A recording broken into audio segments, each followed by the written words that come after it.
Salut, Stéphane Giasson de la classe magique.com. Aujourd'hui, je voulais vous montrer juste un petit quelque chose de très très pratique en fait. C'est pas vraiment encore une fois un tour de magie, mais je voulais juste vous parler, vous donner un petit truc, ok, par rapport à vos jeux de cartes. Alors, si vous prenez un jeu de cartes, moi j'aime bien utiliser les cartes Bicycle. Ok, faites attention aux cartes que vous allez utiliser. Vous allez voir en les manipulant là, qu'elles sont des fois très cartonnées, parfois plastifiées. Et pourquoi j'aime utiliser ce type de cartes-là? C'est qu'elles sont légèrement coussinées. Donc, ça permet de faire plusieurs techniques, dont les fameux éventails. Si vous n'avez pas vu la vidéo, allez voir la vidéo où je parle de ça. Et tout simplement pour étaler les cartes, pour faire certaines techniques, ça va aller beaucoup mieux. OK? Et souvent, le petit truc que je veux partager avec vous, c'est parce que c'est souvent le cas, les boîtes de cartes, en fait, sont emballées avec une petite pellicule de plastique. OK? Souvent, il y a un petit truc, je ne sais pas comment appeler ça, mais c'est un petit scellant, une espèce de petit truc qu'on doit tirer. Alors, faites attention quand vous le retirez pour pouvoir garder une espèce de petite pochette comme ça. Je ne sais pas si on voit bien. Ouais, je pense que oui. OK, alors, une petite pochette comme ça, OK, que vous allez pouvoir garder comme ça autour de votre boîte. D'une part, premièrement, ça le protège. OK? Ça va le protéger des fois des éclaboussures d'eau ou peu importe. Ça peut arriver. OK? Et également, ça a une petite fonction, ça a plusieurs fonctions. Je vais y revenir à un moment donné, mais c'est un magicien qui m'a donné ce petit truc-là. OK?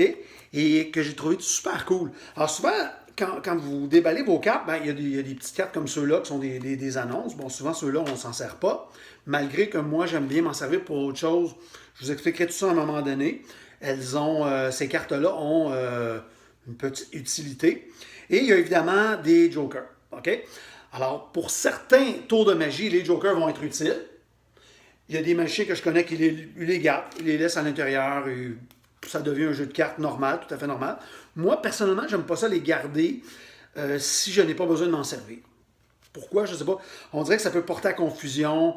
Ça devient tout soudainement un jeu de 54 cartes. Et puis, les deux jokers, c'est pas le cas ici, mais ça peut arriver des fois.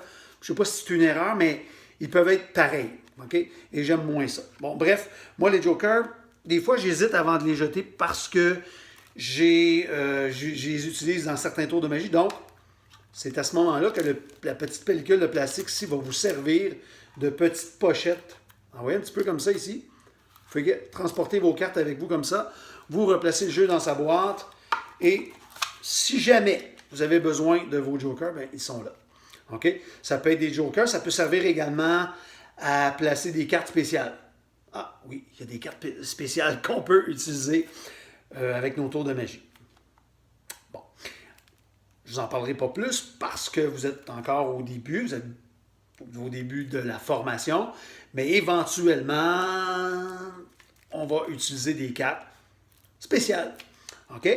Et c'est une bonne façon de les transporter. Comme ça, ils ne sont pas dans votre jeu. Vous pouvez l'utiliser comme un jeu régulier et soudainement, enlever votre carte, la replacer dans le jeu et utiliser votre carte spéciale au moment qui va vous convenir. Alors voilà, je voulais juste partager ce petit truc-là avec vous. Donc, quand vous ouvrez un jeu de cartes, si vous aimez l'idée, gardez toujours votre petite pellicule de plastique. Elle va pouvoir vous servir à plusieurs occasions. Alors voilà, c'était mon petit conseil de la semaine. Merci beaucoup et bonne pratique.